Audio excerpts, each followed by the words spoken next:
IELTS writing की बात करते हैं तो आईएल्स राइटिंग में एक मार्किंग क्राइटेरिया होता है, आपको स्क्रीन के ऊपर भी दिख रहा होगा। उसमें कुछ कॉलम्स बने होते हैं, यहाँ पे लिखा हुआ है फॉर एग्जामिनर्स यूज ओनली। तो उसमें कुछ कॉलम बने होते हैं, जैसे GRA वगैरह लिखा होता है, TR लिखा होता है या TA लिखा होता है। टास्क 1 की अगर हम बात करें तो उसमें एक कॉलम होता है अंडर लेंथ और ऑफ द टॉपिक। अभी जो रिसेंटली हमारा उनके साथ सेशन हुआ था तो एंड्रयू साहब ने हमें ये अपडेट दिया था कि अब जो अंडर लेंथ वाला क्राइटेरिया है उसको IDP ने रिमूव कर दिया है। तो बहुत ज़्यादा राहत भरी खबर है। जैसे मैं आपको बताना चाहता हूँ, आपको पता है कि जब हम राइटिंग टास्क 1 की अगर बात करें तो मिनिमम जो मार्किंग जो वर्ड्स आपके होने चाहिए वो हैं 150 वर्ड्स। अगर आपके 150 वर्ड से नीचे आपने लिखा है तो आपको उसके लिए पेनल्टी लगती है। और कई वैसे इंस्टीट्यूट वाले तो ये भी टीच करते हैं कि अगर आपने 250 या 280 से ज़्यादा लिखा है, 290 से ज़्यादा लिखा है तो भी आपको पेनलाइज किया जाता है। तो आप लोगों को मैं इसी चीज़ के ऊपर बताने के लिए मैंने ये वीडियो बनाया है कि अगर आपने टास्क 1 की अगर हम बात करें, चाहे वो GT राइटिंग है, चाहे वो हमारा जो टास्क 1 में ग्राफ वगैरह आते हैं एकेडमिक में, उसकी बात करें, दोनों ही केसेस में आपको पेनलाइज नहीं किया जाएगा अगर आप 150 से नीचे भी लिख देते हैं तो। मीन्स के 140 हो जाएं, आपके 135 हैं या 148 हैं, डजेंट मैटर, ठीक है। चाहे आपने 170 लिखे हैं, 160 लिखे हैं, 180 लिखे हैं, आपको दोनों ही सिचुएशन में अब पेनलाइज नहीं किया जाएगा। उन्होंने ये वाला पार्ट जो है पूरी तरह से रिमूव कर दिया है। ये बहुत बड़ी राहत, बड़ी खबर है। लेकिन उसके साथ मैं आप लोगों को ये अपडेट देना चाहता हूँ। और अगर हम टास्क 2 की भी बात करें, क्योंकि बहुत सारे स्टूडेंट मेरे को बाद में बोलते हैं कि सर टास्क 2 का भी ऐसे, ऑफ कोर्स टास्क 2 का भी सेम है। ऐसे में अगर आपका जो वर्ड लिमिट है 250 से अगर नीचे भी लिखा है आपने थोड़ा बहुत, तो डजंट मैटर, आपको पेनलाइज नहीं किया जाएगा, जैसे कि पहले पेनल्टी उसके ऊपर एप्लीकेबल होती थी, राइट। अब मैं आपको इसका लाइव प्रूफ दिखाऊंगा, आप लोग वीडियो देखिए और सुनिए एंड्रयू साहब क्या कह रहे हैं। फिर आपको इसकी और थोड़ी सी क्लैरिफिकेशन दूंगा। एक और जो थोड़ी सी मिसकंसेप्शन है टास्क 1 और टास्क 2 को लेके, उसको निकालने की कोशिश करूंगा। तो पहले आप इस वीडियो का क्लिप देखिए और फिर आपको विश्वास हो जाएगा जो मैं आपको कहने जा रहा हूँ।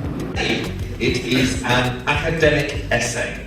Now, academic writing task 2 may be slightly more complex in terms of the way the question is worded than general training writing task 2, but as I said, the output is the same. The skills are the same. What examiners are looking for are the same.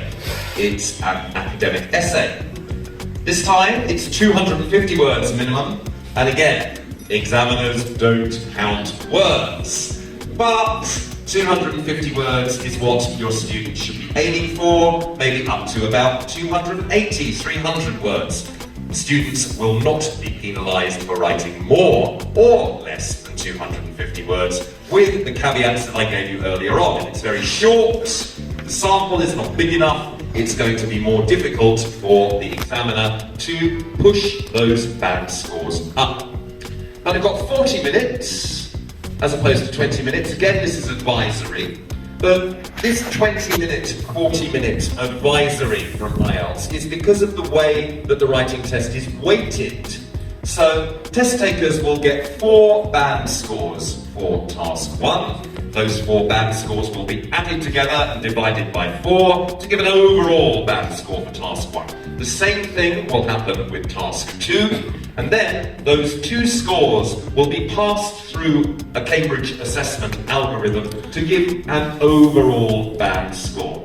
Now, the precise mechanics of that are confidential, but we assume that roughly 60% of the overall band score can be attributed to task 2 and 40% of the overall band score can be attributed to task 1. No, there is a new one. I've seen a PDF of it. I've never seen one in the flesh. Have the parameters changed? No. It's just that under length box and word count box have been removed. That's all. तो देखा आपने, Andrew साहब ने अभी क्या आपको बताया। सबसे पहले उन्होंने बताया कि ये जो मतलब अंडर लेंथ वाला जो उन्होंने मैकेनिज्म बनाया हुआ था वो उन्होंने रिमूव कर दिया है। इवन के बहुत सारे मुझे पता है इंस्टीट्यूट स्टूडेंट्स या टीचर शायद अभी भी बिलीव नहीं करेंगे। तो देखिए हमारे पास जो हमारे पास आंसर शीट आती है जिसमें हम टास्क 1 लिखते हैं या टास्क 2 लिखते हैं, उसमें अभी भी जो है अंडर लेंथ वाला बॉक्स आपको नजर आएगा।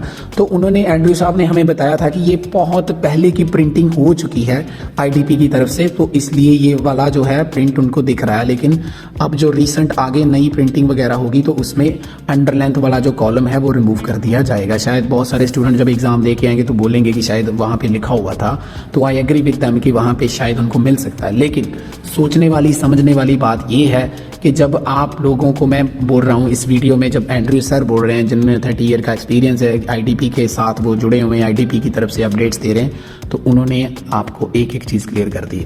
अब दूसरी चीज़ की बात करते हैं। दूसरी चीज़ क्या है, वो ये है कि जैसे कि आप लोग जानते हैं बहुत सारे इंस्टीट्यूट में थोड़ा सा इंक्लूडिंग मैं अपने आप को भी इसमें थोड़ा सा कंसिडर कर लेता हूँ कि हमें ये लगता था कि शायद जो टास्क 1 होता है उसको 20 मिनट्स दिए जाते हैं, इसलिए वो 3 बैंड का होता है। मीन्स टोटल हमारे राइटिंग में 9 बैंड होते हैं। तो 9 में से अगर हम बात करें 3 बैंड राइटिंग टास्क 1 के होते हैं और 6 बैंड राइटिंग टास्क 2 के होते हैं। लेकिन यहाँ पे भी थोड़ी सी मिसअंडरस्टैंडिंग है। अभी आपने एंड्रयू साहब की टॉक सुनी, उन्होंने क्या कहा, उन्होंने कहा कि टोटल राइटिंग का 40% जो पार्ट है वो राइटिंग टास्क 1 के लिए होता है, उसकी वेटेज। मीन्स अगर हम बात करें 9 बैंड की, इसका थोड़ा प्रैक्टिकल करके देखें तो 9 में से 9 का 40% अगर आप निकालेंगे तो ऑलमोस्ट 4 बैंड बन जाते हैं। मीन्स 3.6 हम कह सकते हैं, ऑलमोस्ट 4 बैंड। सो मीन्स अब अगर हम करंट एल्गोरिदम की बात करें आईडीपी की, तो 4 बैंड जो हैं वो आपके राइटिंग टास्क 1 के लिए कंसिडर किए जा रहे हैं और 5 बैंड जो है राइटिंग टास्क 2 के लिए कंसिडर किए जा रहे हैं। बहुत बड़ा अपडेट है, आपके लिए सीख भी है। इसमें अंडर लेंथ वाला तो उन्होंने निकाल दिया है, लेकिन अंडर लेंथ का मतलब मैं आपको थोड़ा सा और क्लैरिफाई कर देता हूँ कि आपका इसका मतलब ये नहीं है कि आपने बहुत छोटा लिखा है, मीन्स 100 लिखा है, 100 वर्ड्स का लिख दिया है, वो उसके लिए तो थोड़ा प्रॉब्लम हो सकता है। आपका इतना जरूर होना चाहिए कि कम से कम आपने जितने भी सेंटेंस लिखे हैं वहां से उनको ग्रामर की रेंज समझ में आए आपकी, वहां से आपका टास्क रिस्पॉन्स या टास्क अचीवमेंट क्लियर हो जाए, और कोहेरेंस एंड कोहेजन तो है ही है। तो मतलब मेन पर्पस क्या है इसका, मतलब मैं सिंपल वर्ड में बताऊं तो उन्होंने एक जो तलवार स्टूडेंट के सर पर लटकी हुई थी कि 150 से नीचे नहीं लिखना है, 250 से नीचे नहीं लिखना, उसको तो उन्होंने हटा दिया। लेकिन फिर भी हमें इतना कंटेंट उनको देना है कि एटलीस्ट एग्जामिनर आपकी राइटिंग पढ़ के इस चीज़ का गेस जरूर कर पाए कि आपका जो 4 मार्किंग क्राइटेरियाज हैं उसमें आपने उस हिसाब से अपने आप को प्रेजेंट किया है। ठीक है जी, होपफुली मेरी बात आपको अच्छे तरीके से समझ आ गई होगी। ठीक है जी, और सेकंड जो चीज़ मैं बता रहा था वेटेज वाला पार्ट। वेटेज का मतलब ये है कि 40% अगर वेटेज टास्क 1 की है और 60% अगर टास्क 2 की है। ऑफ कोर्स हमारे लिए टास्क 2 या ऐसे की अगर हम बात करें वो ज़्यादा इंपॉर्टेंट रहता है, उसकी मार्किंग ज़्यादा है, वेटेज ज़्यादा। लेकिन अब 40% भी तो कम नहीं है ना। तो मतलब क्या है कि हमें टास्क 1 के ऊपर भी अच्छे से काम करना है अगर अच्छे नंबर लेने हैं।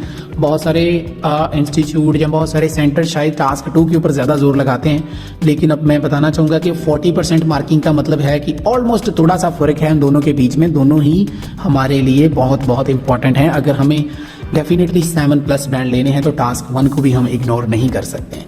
ठीक है जी, होपफुली इन्फॉर्मेशन अच्छी लगी है तो चैनल को जरूर सब्सक्राइब करें, क्योंकि ऐसी इन्फॉर्मेशन आपको सबसे पहले हमारे चैनल के ऊपर ही मिलती है। और इसके लिए आप लोगों को रिक्वेस्ट है कि चैनल के जो है सब्सक्राइब करें। आपको ब्लैक कलर का एक बटन दिख रहा होगा, उसके ऊपर आपने क्लिक कर लेना है और ऐसी ही इन्फॉर्मेटिव वीडियोस आपको मिलती रहेंगी। आपको इस वीडियो को लाइक कर देना है, और अगर किसी को ऑनलाइन क्लासेस चाहिए, नंबर आपको स्क्रीन के ऊपर दिख रहा है, मेरे साथ कांटेक्ट कर सकते हैं।